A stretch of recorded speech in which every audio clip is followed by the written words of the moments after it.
महाराज, क्या हुआ? आप इतने चिंतित क्यों हैं? क्या कहूं मंत्री, मुझे तो समझ ही नहीं आ रहा कि क्या हो रहा है। बात क्या है महाराज, मुझे बताइए। हमें समझ नहीं आ रहा कि हमारी सारी योजना विफल होती जा रही है। हम जब भी अपने आसपास के राज्यों पर हमला करने की कोशिश कर रहे हैं, हम बुरी तरह विफल हो जाते हैं। आपको क्या लगता है, इसका कारण क्या है महाराज? हमें लगता है कोई तो है जो हमारी सारी योजनाएं पड़ोसी राज्य में गुप्त तरीके से भेज रहा है, और जो भी है वो कोई ऐसा है जो हमारे बहुत करीब है। अच्छा, क्या आपको किसी पर शक है महाराज? वही तो दिक्कत है मंत्री, मुझे समझ नहीं आ रहा कि किस पर शक करूं और किस पर विश्वास करूं। आप ज्यादा चिंता मत करिए महाराज, मैं पता लगवाता हूं कि कौन है महल का दुश्मन। ठीक है, तुम पता लगाओ, तब तक हम भी कुछ सोचते हैं कि कैसे इसे हल कर सकते हैं।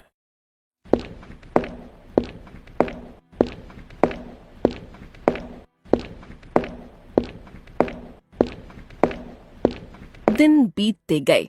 कुछ दिनों बाद राजा कर्मवीर ने अपनी सभा बुलाई और सभा में सेनापति, मंत्री, राजगुरु और एक गुप्तचर थे। हमें दक्षिण में सूर्यपुर राज्य पर हमला करना है। जी महाराज, आप योजना बताएं। सूर्यपुर से हमारे गुप्तचर द्वारा पता चला है कि पूर्व दिशा में सबसे ज्यादा सैनिक रहते हैं और उत्तर दिशा में कुछ अच्छी सुरक्षा नहीं है, और वहां किसी जगह में कोई सुरंग है जो सीधे महल में जाती है। तो हम उत्तर दिशा में अपने सैनिकों के साथ हमला करके सीधा महल में हमला कर सकते हैं। ये तो बहुत अच्छी योजना है महाराज, इस तरह तो हम आसानी से सूर्यपुर पर विजय प्राप्त कर सकते हैं। बहुत अच्छे कर्मवीर, तुम्हारी योजना वाकई अच्छी है।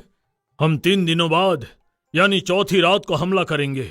सेनापति, सारे सैनिकों को अच्छे से तैयार करो, इस बार हम विजय होकर आएंगे।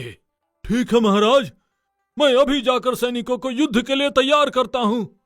ठीक है, अब यह सभा यहीं खत्म करते हैं, और अब आप सभी जाइए और जाकर आराम करिए।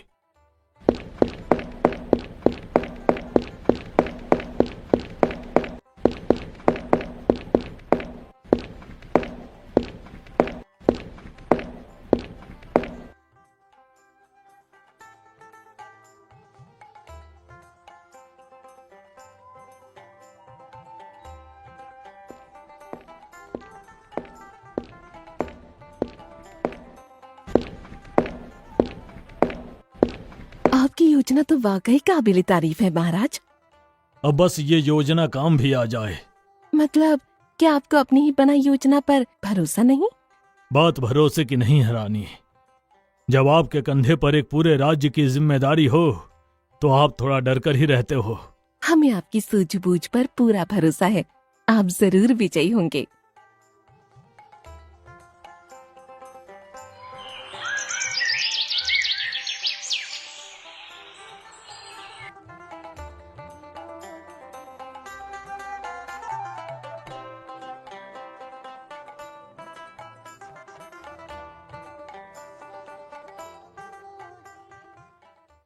महाराज, युद्ध स्थगित करने का कोई विशेष कारण?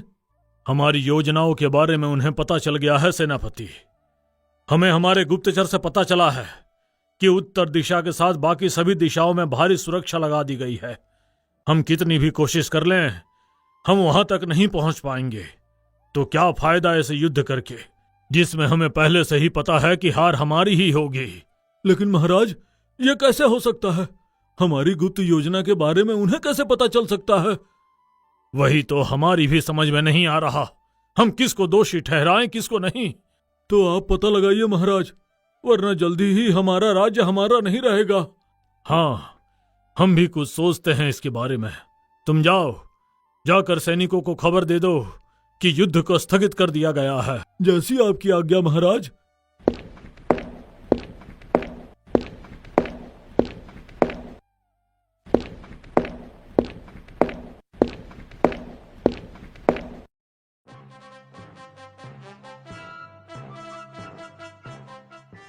दिन ऐसे ही बीतते रहे।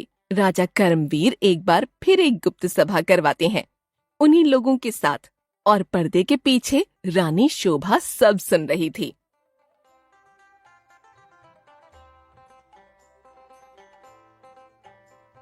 इस बार हम फिर सूर्यपुर राज्य पर हमला करेंगे, लेकिन इस बार हम दूसरे तरीके से हमला करेंगे। इस बार हम अपने सारे सैनिकों के साथ उत्तर दिशा की तरफ हमला करेंगे। जब सारे सैनिक आपस में लड़ रहे होंगे, तब कुछ चुनिंदा सैनिक उस सुरंग से होते हुए महल में घुसकर हमला करेंगे। जी महाराज, ऐसा ही होगा और इस बार युद्ध जीत कर आएंगे। यही जोश हमें सभी सैनिकों में चाहिए। सेनापति, जाओ, जाकर सैनिकों को तैयार करो। और हां, किसी को भी हमारी इस योजना के बारे में पता नहीं लगना चाहिए। जी महाराज, इस बार कोई भी खबर कहीं बाहर नहीं जाएगी। ठीक है, फिर हम परसों रात को हमला करेंगे।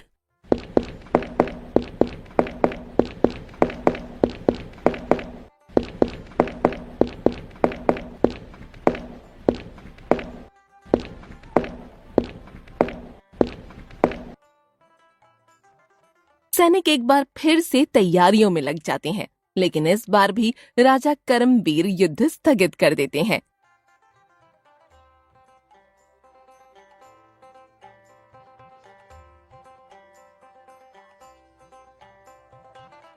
ये क्या महाराज, आपने फिर से युद्ध स्थगित कर दिया? उन्हें फिर हमारी योजना का पता चल गया सेनापति, और जब शत्रु को तुम्हारे शस्त्र का अंदाजा हो जाए तो वो पहले ही उसका तोड़ निकाल लेते हैं। तो ऐसे शस्त्र का क्या फायदा? किंतु महाराज, हमारे सैनिक इतने बहादुर हैं कि वो बिना योजना के भी दुश्मन को धूल चटा सकते हैं। हमें पता है तुम क्या कह रहे हो सेनापति, किंतु अब हम ये युद्ध नहीं होने देंगे। हमारे गुप्तचर ने बताया है कि उन्होंने सुरंग बंद करवा दी है और सुरक्षा बढ़ा दी है। अब ऐसे में यदि हम युद्ध करने जाएंगे तो पराजय निश्चित है। ठीक है महाराज, मैं सैनिकों को खबर देता हूं, युद्ध एक बार फिर स्थगित हो गया है।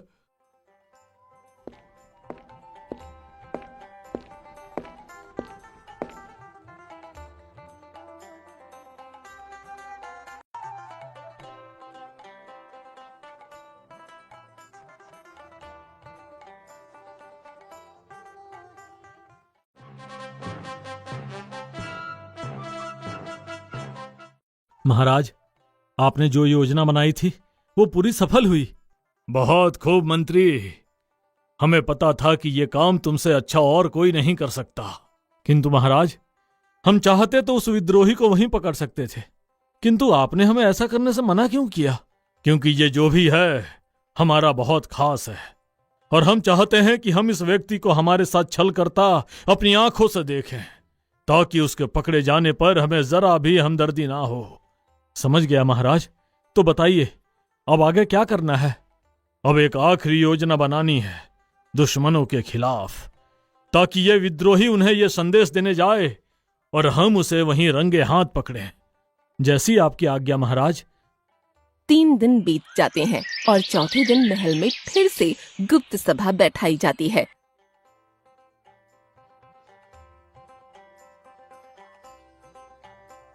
हमें पता है कि हम जो भी योजना बनाएंगे वो दुश्मनों तक पहुंच जाएगी, इसलिए अच्छा है कि इस बार बुद्धि से ऊपर बल का उपयोग किया जाए। सेनापति, अपने सैनिक तैयार कर लो, क्योंकि इस बार इसमें बुद्धि की बहुत आवश्यकता पड़ेगी और हम इस बार ये युद्ध स्थगित नहीं करेंगे। उम्मीद तो यही है महाराज कि इस बार युद्ध स्थगित ना हो। नहीं होगा सेनापति, तुम बस तैयारी करो, क्योंकि हम कल रात को ही हमला करेंगे और इस बार हम दुश्मन को तैयारी का मौका नहीं देंगे। जो आज्ञा महाराज।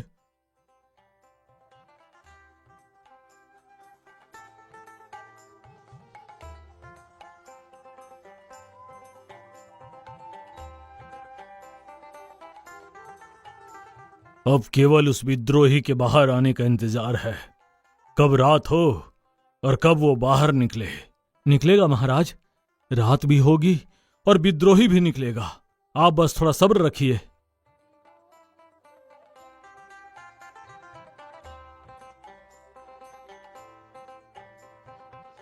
मंत्री, वो देखो, वो रहा वो।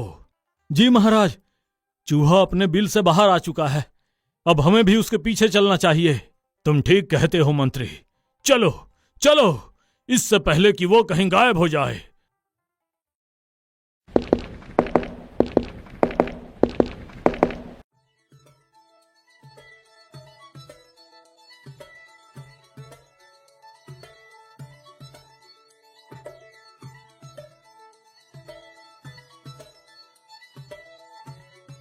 मंत्री, वो विद्रोही अभी थोड़ी देर पहले तो यहीं था, कहाँ गायब हो गया? वही तो महाराज, कहाँ जा सकता है वो अब ऐसे समय में? अगर हमने कोई जल्दबाजी की तो सारी योजना पानी में मिल जाएगी। इस बार ऐसा नहीं होगा मंत्री।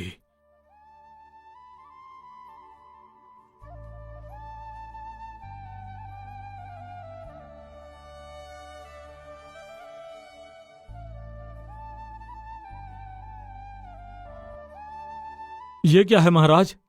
पहेली। पहेली?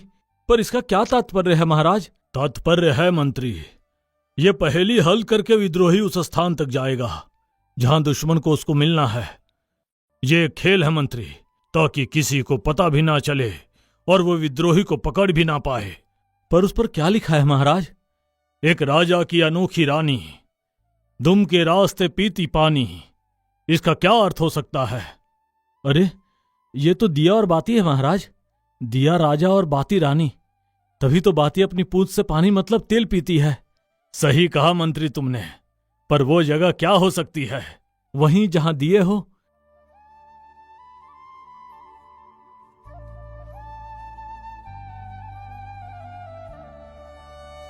किंतु यहां तो हर जगह दिए हैं, मतलब यहां पर बात हो रही है मंदिर के अखंड दिए की, जो महाराज हमें वहां जाकर देखना चाहिए। तुम सही कहते हो मंत्री, चलो।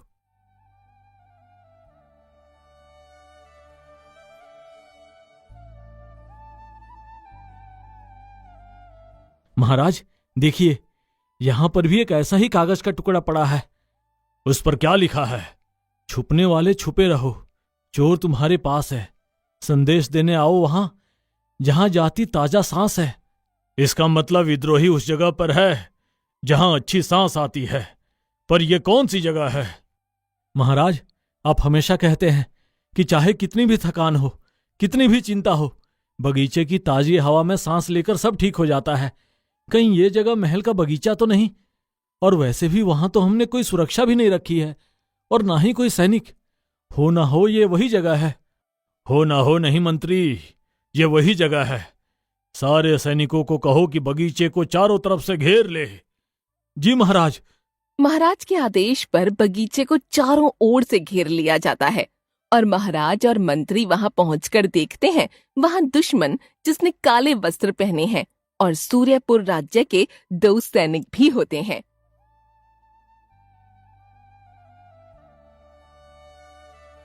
तुम्हें क्या लगा हम तुम्हें कभी पकड़ नहीं पाएंगे?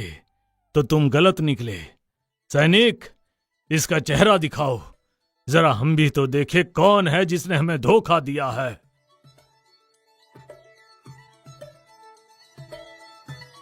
महारानी, आप? महाराज, मुझे क्षमा कर दीजिए, मुझसे भूल हो गई। आपके ऐसा करने का कारण क्या है महारानी? महाराज, सूर्यपुर के राजा मेरे पिता के बहुत अच्छे दोस्त हैं।